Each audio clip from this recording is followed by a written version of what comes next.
놀고 싶다의 스프링 캠프 시리즈 기아 타이거즈와 하나 이글스에 이어 세 번째 팀으로 롯데 자이언츠 편을 시작합니다.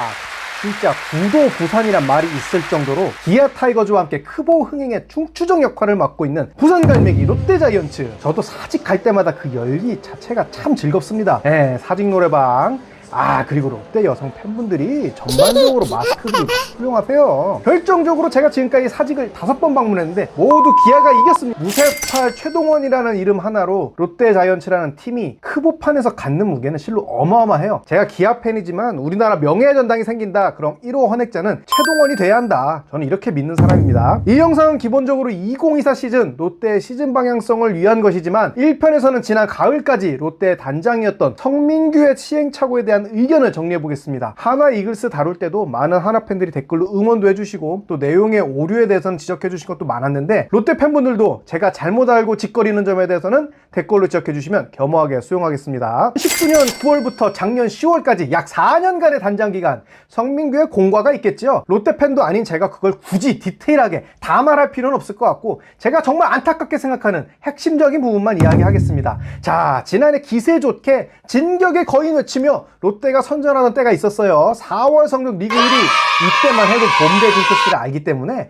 언론도 최대한 설레발을 조심해요. 근데 5월까지도 6할 승률, 쾌속가도를 달리니까 어떻게 바뀌냐? 바로 이렇게 바뀌어. 기세! 박세웅이 승리 투수 되고 응원단상에 올라가 승리 소감 딱 마치고 내려오려고 하니까 조지 응원단장이 기세로 이행시 주문해주세요! 딱 하니까 박세웅이 준비를 한 건지 즉석에서 지은 건지는 알 수 없지만 기대해 주십시오! 세 번째 우승! 그러자마자 부산 갈매기도 또 롯봉이 오지게 그걸 또 기자놈들이 놓칠 리 없죠. 접성 물어서 클리스 장사를 했다, 이 말이에요.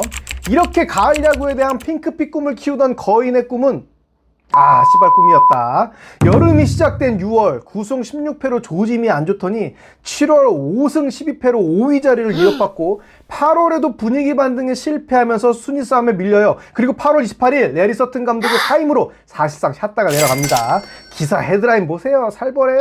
종합 선물 세트 같은 롯데의 문제점, 프로세스가 없는 구단, 알아서 꺼지란 이야기죠. 누군지는 말은 안 하겠습니다. 결국 롯데는 6시즌 연속 포스트 시즌 진출 실패라는 불명예를 썼습니다. 통계 보기 좋아하는 사람들은 롯데 자이언츠가 시즌 초반 상승 가도를 달릴 때도 DTD를 예상했는데, 그 근거 중 하나가 이제 피타고리안 승률과 WPA에 대한 것이었어요. 이런 통계나 지표에 관심 없는 분들도 계시고, 사실 야구를 주식 차트 보는 것처럼 보는 걸 저도 그렇게 좋아하는 편은 아니에요. 공부하지 마, 그냥 즐겨. 야구가 사람 죽고 사는 문제도 아니고, 야구 어차피 선수들이 하는 거예요. 야구 통계 공부할 시간에 주식 연구하는 게 낫습니다. 그래도 또 좋아하시는 분들은 그렇게 즐기시면서 저 같은 이렇게 숫자 바보, 수학 바보들에게 조언해 주시면 이렇게 조화를 이루면서 야구 커뮤니티가 풍성해지는 거 아니겠습니까? 개인적으로 무척 존경스럽습니다. 이런 분들도 각자 원하는 방식대로 야구를 즐기면 되는 거예요. 자, 쉽게 말해서 피타고리안 승률은 각 팀의 득점과 실점을 바탕으로 팀 순위를 예측하는 건데, 지금 우리 팀 순위가 얼마만큼 유지될 수 있을까? 요런 게 궁금할 때 참고해보면 참 좋은 지표예요. 제가 굉장히 신뢰하는 지표 중에 하나입니다. 이거 어렵게 계산식 외우고 그러지 마세요. 시즌 시작하면 또 이런 거 좋아하는 분들이 다 만들어서 커뮤니티에 올려주니까 그거 참고하시고 그때 이게 그런 거구나 하시면 됩니다. 거의 매일 경기가 있는 야구 특성상 결국 득점과 실점 차이가 팀 성적에 반영될 가능성이 높다는 게 이 이론의 핵심입니다. 실제로 롯데가 상위권에 있을 때도 피타고리안 승률은 중하위권에 있었죠. 또 다른 지표 WPA인데, 소위 야구 중계할 때 해설자들이 자주 이야기하는 득점권 타율, 투수의 위기관리 능력, 이런 게 WPA 지표와 비슷하다, 이렇게 이해하시면 돼요. 클러치 능력, 여기서 제가 WPA 개념을 설명하기 시작하면 오늘 롯데편 못하고 여기서부터 조회수가 떡락한다. 그래서 이 내용을 잘 설명해 놓은 사이트들을 본문 링크에 걸어둘 테니까 진념이 있는 분들은 가셔서 읽어보시면 되겠습니다. 롯데가 자저스 나온나 외치며 핑크빛 가을을 꿈꾸던 그때도 소수의 몇몇 팬들은 제발 그러지 마라, 꽉 잡아라, 곧 추락한다 이렇게 외치면서 팀의 어두운 미래를 외면하지 못했는데, 실제로 여름 들어 롯데의 WPA가 리그 평균치로 회귀하자 귀신같이 팀 성적이 나락으로 떨어졌습니다. 왜 이럴 수밖에 없느냐? 저는 결국 롯데 야수 뎁스의 현실이라 생각해요. 어느 팀이든 플랜 A로 144경기를 소화하는 팀 없습니다. 한동희가 이렇게 망할지 누가 알았어요? 그게 작년 시즌 제일 뼈아픈 부분이잖아요. 그런데 LG도 서건창, 김윤식, 정우영 등 핵심 선수가 부진했고, 시즌 막판에는 1선발이 런을 했어. 근데 LG는 신민재가 바로 튀어나와갖고 새로운 주전 이루수로 도약했고 마운드는 물량으로 밀어붙여서 우승바지를 차지했다. 이게 얍뎁스의 힘이다. 그런데 롯데는 지난해 내외야 곳곳에서 파열음이 났는데 윤동희를 제외하면 뚜렷하게 성장했다라고 말할 만한 선수가 사실 제 눈에는 안 보여요. 제가 모를 수도 있는데 김민석이 신인으로서 어느 정도 활약은 해줬지만 뎁스에 대한 숙제를 푸는 게 만만치 않아 보인다. 저는 이렇게 봅니다. 이런 상황에서 역시 생각나는 아쉬운 선수가 하나 있죠. 기아 팬인 저도 진짜 안타깝게 생각하는 도저히 이해할 수 없는 성민규의 행보 중 단연으뜸 오빠 묻지나 손아섭과의 FA 협상입니다. 사실 부산 로컬보이고 이대호 다음 가는 롯데자이언츠를 상징하는 선수 중 한 명인 손아섭을 과연 그렇게 보내는 게 맞았나? 아직도 의문인데요. 롯데자이언츠는 이전에도 강민호의 이적 후 포수난을 극복 못하다 결국 작년 시즌을 앞두고 포수 유강남을 FA로 영입했어요. 근데 재작년 손아섭의 FA 이적으로 같은 어려움을 외야수 포지션에서 다시 겪을 것 같습니다. 메이저리그가 아니에요. 크보는 매년 드래프트 100년 남짓한 신인들이 사실상 거의 유일한 자원이고 해외 선수 3명은 사실 가차 돌리도 주어지는 불확실성이 많은 카드다. 자, 성민규 전 단장이 언론에 밝힌 당시 손아섭에게 던진 최종 오퍼 규모는 총 6년에 59억 원이었어요. 손아섭은 NC와 4년 64억 원 계약을 맺었는데 최초 롯데 내부에서 평가한 손아섭의 가치는 30억 원이었답니다. 총액 싸움에서도 NC가 5억 원을 더 불렀지만 손아섭 이적의 결정타는 롯데 내부 선수 가치 30억 원, 이게 컸다고 봅니다. 야, 성민규 단장 메이저리그 출신이라 그런지 매일 마이크 트라우드, 에런 저지 이런 선수만 겪어서 눈이 너무 천장에 달려 있는 거 아닙니까? 현실 여친 없이 맨날 커뮤니티에서 여자 아이돌, 여배우들, 직캠이랑 짤로만 얼평 몸평하는 애들이 얘는 일반인 같다는 등, 비율이 안 좋다는 등, 이 정도면 과탑 변명인가요? 이런 쌀데기 없는 이야기하는 애들이랑 뭐가 다른 거예요? 이거. 손아섭은 방망이는 잘 치지만 외야 수비는 좀 약하다.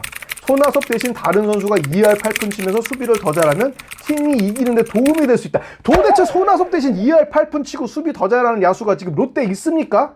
윤동희가 작년에 2할 8푼 쳤고 수비 능력도 돋보이긴 합니다. 특히 국제대회에서 보여준 스케일은 이 선수가 대성할 제목이구나. 충분히 보여줬죠. 근데 우르크 보면 아직 리그 평균도 안 되잖아요. 시즌마다 붙임은 다소 있을 수 있지만 통산 시즌 우르크 130에 크보 통산 안타 2위인 리빙 레전드한테 4년 30억이면 기아는 커리어 대부분을 백업 포수로 보낸 김태군하고 25억 원 계약했는데 저런 생산성 높은 야수를 플랜 B도 없이 막 떠내보내는 이 호연지기가 한편으로는 무섭기도 한데 당시 커뮤니티가 불타오르자 성민규 전 단장이 여론을 잠재우겠다며 인터뷰했는데 그 내용이 참 가관입니다. 언더나 사이드암 상대로는 추재현이, 우완 상대로는 김재유, 자완 상대로는 신용수를 플래툰 기용하며 손아섭을 대체할 수 있다. 진짜 KBO가 존재하는 한 사라지지 않을 불멸의 야수 3단 합체론이 등장하죠. 개타로 보시오. 선수가 합체해 체인지 손아섭 원! 결국 성민규의 야수 3단 합체론은 개쌉소리였다라는 게 만천하에 증명됐죠. 저런 건 때려 죽여도 불가능하다. B급 선수 10명이 A급 선수 1명을 대체할 수 없고 A급 선수 3명이 모여도 S급 선수의 생산성을 이길 수 없는 게 야구판이에요. 자, 손아섭이 방망이를 잘 친다? 그냥 잘 치는 수준이 아니니까 문제예요. 손아섭이 지난해까지 통산 2416안타로 박용택에 이어서 크보 통산 안타 2위 달리는 선수고 올해 부상만 없으면 무난하게 통산 1위 먹습니다. 100개도 안 남았어요. 그냥 똑딱이냐? 그것도 아니에요. 통산 장타율 4할 5푼 7리에 발빠른 호타 준족입니다. 홈런을 뻥뻥 치는 선수는 아니지만 특유의 솜 넘어가고 팔 빠질 것 같은 패기같이 허벌나게 뛰죠. 야무져. 그냥 차돌 같아.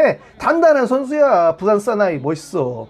지난해 롯데 외야수로 출전한 선수가 몇 명인지 모르겠는데 그 선수들이 전부 올린 WAR이 1.76, 지명타자 WAR이 4.06인데 이건 전준우 지분이 크겠죠. 지난해 손아섭이 혼자 올린 WAR이 4.39입니다. 3단 합체로는 택도 없고 골라이온? 요즘 볼트론이라고 하나? 그것처럼 5단 합체는 해야 겨우 앞선다. 크보판에서는 이 정도 두각을 보이는 슈퍼스타급 선수의 공백은 단기간 안에 쉽게 극복할 수 있는 게 아니에요. 이미 충분히 검증된 대체 자원이 없다. 연봉 협상판에서는 선수가 절대 갑인 게 현실입니다. 현실을 보지 못하고 자기만의 아집에 사로잡혀 FM 게임하듯 구단 운영을 하던 단장 한 명 때문에 또다시 팀의 역사와 함께 호흡하던 프랜차이저를 잃었고 롯데는 공격의 천병 역할을 하던 리빙 레전드를 잃었습니다. 참 아쉬운 일이고요. 여기에 대해 굳이 변명거리를 찾자면 셀러리캡 부임으로 팀 내 페이로를 무한정 늘릴 수 없었다. 내부 육성 집중 등 이유를 찾으려면 없진 않아요. 근데 결국 롯데는 지난 시즌 앞두고 노진혁, 유강남, 한현희 FA 영입하면서 페이로를 소모했죠. 결과가 뭐 안 좋아서 그렇지 투자 명분이 없지는 않았어요. 뭐 필요한 행보였다. 저도 그렇게 보는데요. 그러나 결국 단장 성민규에 대한 평가는 공보단 과가 허벌나게 많았다. 그 중에서도 손아섭의 NC 이적은 치명적이다. 이렇게 생각합니다. 반대로 많은 불확실성 속에서 포수 나종덕을 투수 나균환으로 진화시켰죠. 포켓몬 마냥. 그건 박수 받아야 한다. 특히 그냥 투수도 아니고 2시즌 연속 100이닝 이상을 책임지고 ERA 플러스가 104.7, 109.5. 리그 평균 이상의 성적을 책임지는 선발 투수를 키웠다는 건 대단한 기여다. 이렇게 생각합니다. 뭐 잘한 건 진짜 이거밖에 없는 것 같아요. 다른 게 있나요? 자, 떠나간 사람 이야기는 뭐 이쯤에서 마무리하고요. 다음 시즌에는 2024 시즌 롯데 내외야에 주목할 야수 노진혁, 윤동희, 고승민, 김민석 그리고 한동희 선수에 대해서 이야기해 보겠습니다. 구독과 좋아요 미리 감사드리고 많은 댓글 참여 부탁드립니다. 감사합니다. 놀고 싶다였습니다.